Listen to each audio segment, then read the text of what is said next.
never regain. Stuck in a losing game, we pass the blame. Cycle starts again, we break. With a chance to remake, it's up of our mistakes. We follow the lead, but it leads to nothing. When nothing is left to claim.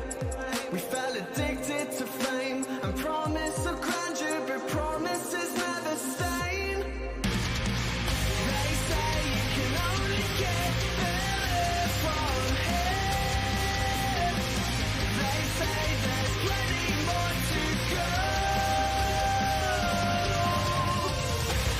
All the answers turn to words that disengage. A will surrenders, letting our future start to fade away. All the answers turn to words that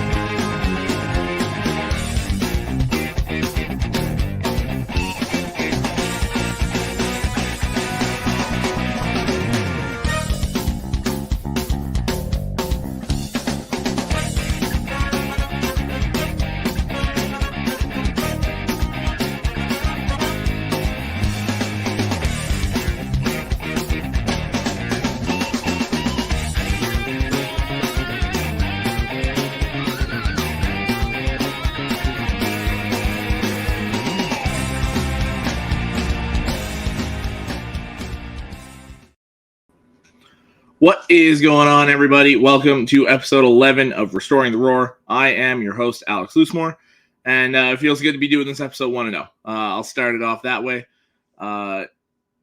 Great to steal that win. I will say we stole that win. We absolutely did over the Chiefs in Arrowhead, but a win's a win. All we see is 1-0 on the record book. No matter what Mike Tirico says, there is no asterisk on that standings. Ben says, good evening. Alex, how's the big kitty doing? I'm doing well. Always better to do these shows after a win. And, excited to see how this game goes on Sunday. And, we'll get to it here. So I'm going to do some takeaways from that victory over Kansas City. I'm going to do game balls. This will be a weekly thing. I'm going to pick an offensive, defensive, and special teams player or group to get a game ball. Then I'll do the same preview I did for Kansas City for Seattle. Do the keys to victory, and I'll give a prediction here. If you like what we're doing here, like, share, subscribe if you're watching on YouTube. Comment, just like Ben's doing here, because I love feeding off the comments, going back and forth with you guys. And Ben here again said that crowd in Detroit's going to be rocking on Sunday. And what's even better is they're unveiling the Barry Sanders statue before the game. So, I think this place is going to be insane on Sunday. That's one of those games I would have loved to be at. But obviously being across the country and in a different country kind of limits that a little bit. I cannot wait to see that stadium on Sunday. I think it's going to be a really good game. I'm really excited for it.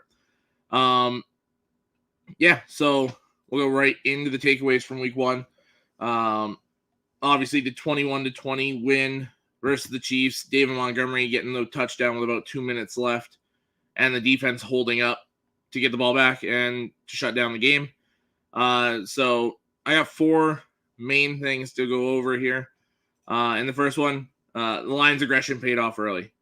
If you watched the game on Thursday, first drive didn't go so hot. Kansas City started off really aggressive defensively, forced a 3-and-out. We punted it away.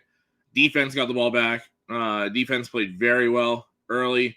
Kind of slumped for a little bit closer to halftime and then came back strong in the second half.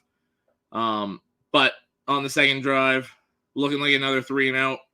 And we go for the fake punt, 4th and 2 on our own 17-yard line. That is wild. It caught me off guard, and I'm always like, well, they might go for it here. But, that totally surprised me. But it worked. Direct snap to Jalen Reeves-Maben, got 3 yards on 4th and 2. Got us the first down. And it absolutely did, because it led to Jared Goff kind of getting into that rhythm and leading us down the field on that drive, connecting early and often with Amon-Ra St. Brown, and getting that touchdown there and kind of taking control of that game early. And it was a huge deal, because we were kind of waiting for that first swing of momentum. Both defenses were showing up early, playing very well, and it was just like, okay, who's gonna take the momentum first? Who's gonna score? And of course, us getting that fake punt, we drove down the field and scored. And now Kansas City came and scored right back. But it was nice to see that we weren't afraid to go for it, to hang in there, and to take our shot at the champs. I was very happy with it. And then going right into this here, the rookies showed up. They all played very well. Laporta caught all 5 targets thrown his way for 39 yards, so almost 8 yards a catch. You got Brian Branch with the pick 6, which is Mahomes' first ever opening game interception. So for Brian Branch to get that, I know it was like off the hands of Kadarius Toney, who should really get the game ball this week because he was awful. But yeah, for Branch to take that back and kind of just fully swing that momentum in our way to open the second half was awesome. Gibbs 6 yards a carry on 7 carries for 42 yards, 6 broken tackles on 7 carries, a couple catches for somewhere between 10 to 20 yards. Was electric when he got the ball. I hope they give him the ball more. It sounds like they're going to, which can only mean good things for this Lions offense. Jack Campbell played very well. It's funny, I saw this comment because I was just getting to him. He looked awesome too. I love his ability to go sideline to sideline. He looked great in coverage, and he's not afraid to stick his nose in there and get after the run. I love the pairing of him and Derek Barnes. I think Anzalone played a lot better than I expected. If you go back to the first couple episodes when I was grading the free agency signings, I wasn't very high on Anzalone. And everything I thought he was weak at, he showed up and did well on Thursday. He was pretty good in coverage. He was good leading the defense, leading these young guys, getting them in the right spot. And I thought he played well too. But Jack Campbell looked awesome in the linebacking core. And a really good start by the rookies here. And going against the defending champs, it's a great time for that to happen. This was a main talking point of that game by broadcasters and pretty much everyone that I talked to. The Lions pass rush looked good in spite of the refs. Juwan Taylor lining up as a slot receiver, essentially. Him and Donovan Smith holding on a regular basis. Donovan Smith got away with that tripping call. Now, there was a lot of holding calls that were let go on both sides, so I'm not going to say it was so heavily one-sided. But if you look back, you could probably get Juwan Taylor for about 100 yards in penalties. Hutchinson still had 7 pressures. Mahomes had to run more often than he wanted to. I think he had 7 carries for like 49 yards or something, but none of them were designed runs. That was he had to get out of the pocket and go. James Houston looked good. This D-line as a whole looked pretty good. Josh Pascal stopping the trick play to, I believe it was Rashee Rice on 3rd and short. And I think it was the third quarter. John Kaminsky looked really good early, kind of flipping between inside and outside. Benito Jones ended up with like 4 or 5 tackles, looked solid. I thought overall the defensive line looked really good against a good Chiefs offensive line. So, and I threw in that Hutch Defensive Player of the Year potential because, like I said, he had those 7 pressures. Still got to Mahomes 3 times. Mahomes just got rid of the ball. And that was with him getting doubled and sometimes triple teamed. So I like his ability to potentially get into the conversation. Well played, Ben. Missed calls. Now hold on there. Sean, what's up, man? He said, what's up, Alex? Want to know, baby? Your coach has some balls going for that fake punt in his own territory. Yeah. I touched on that to start, and yeah, that took some real guts. Obviously, Campbell showed he's willing to go for it on a regular basis.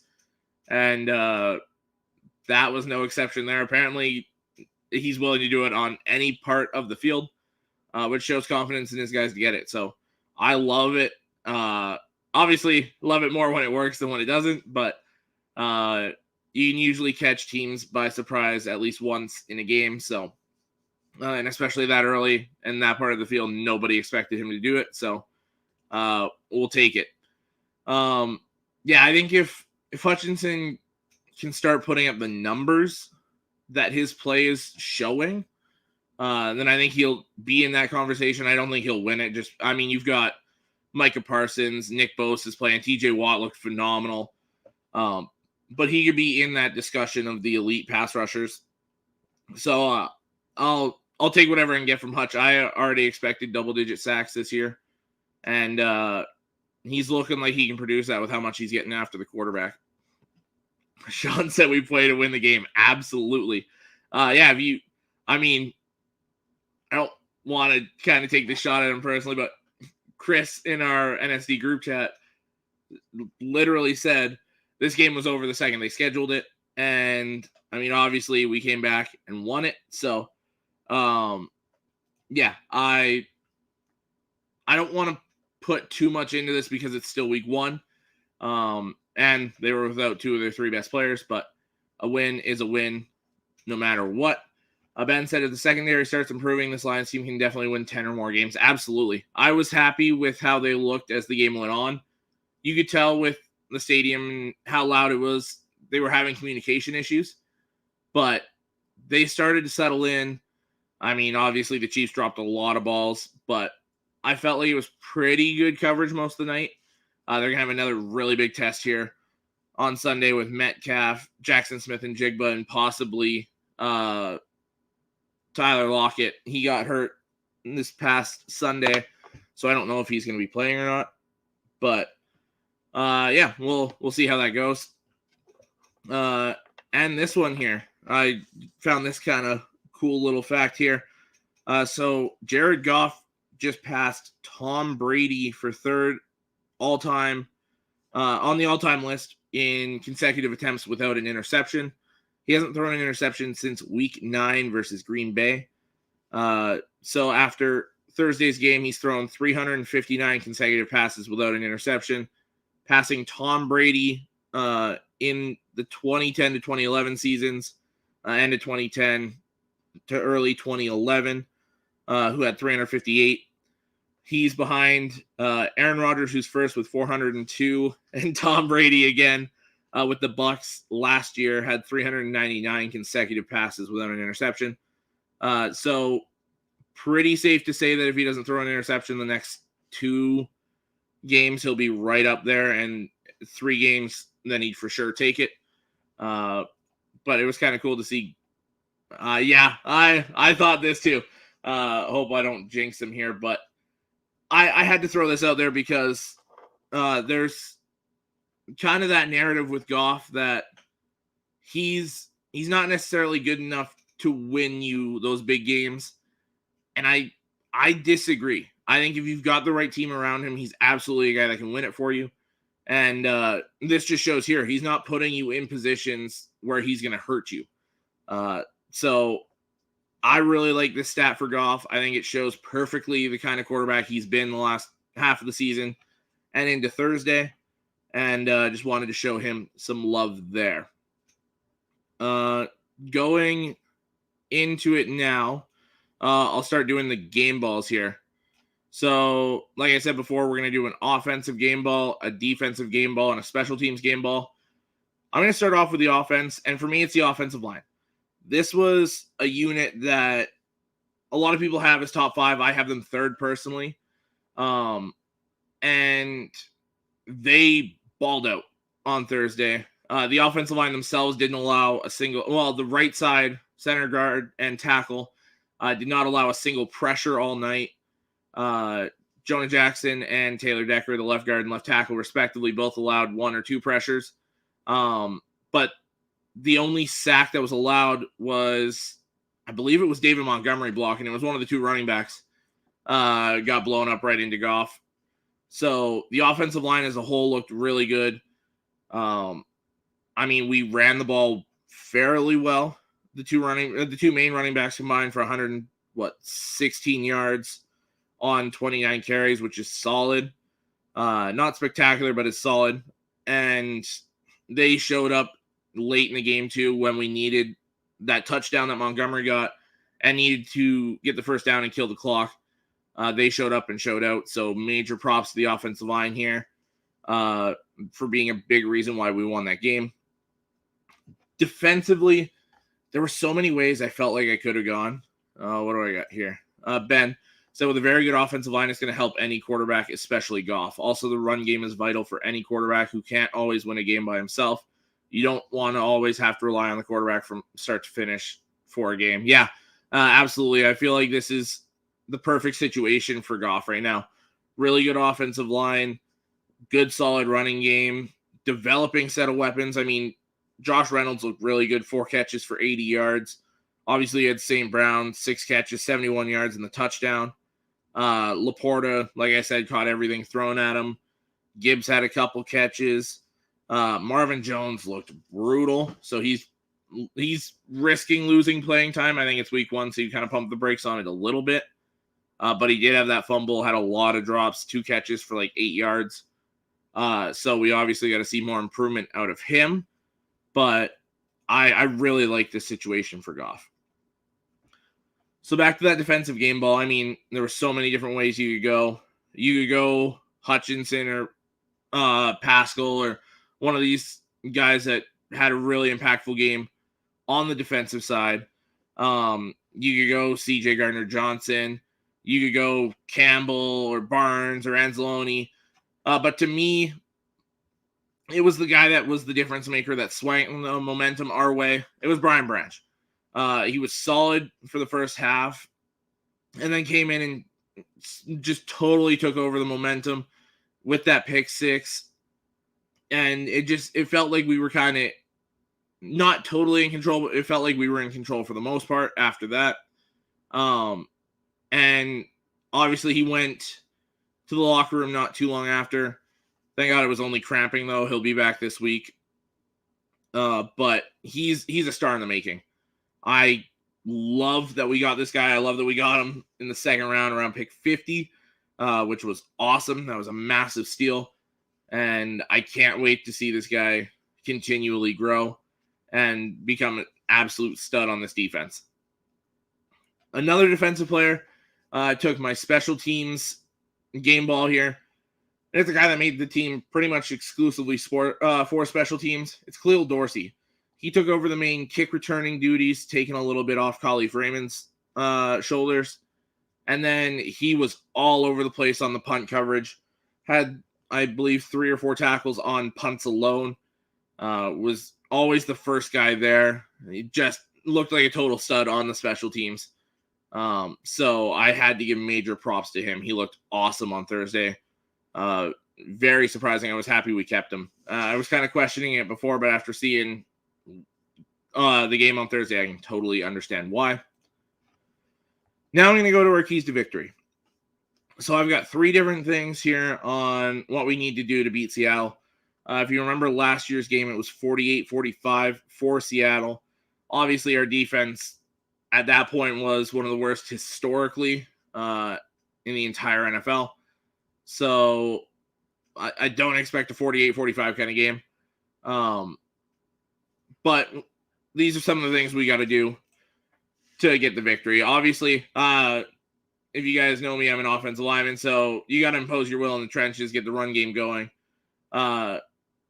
This is a team that kind of got exposed, especially in short yardage for running last week against the Rams. They scored all their touchdowns on the run. Kyron Williams had a couple. I believe Cam Akers had 1. So this is a team right now that if you can be physical with them and get into them, you can run the ball. And with Montgomery and Gibbs, I totally expect us to be able to do that. And if we do that, I feel like we'll be pretty comfortable in this game. Second thing for me is you got to get after Geno.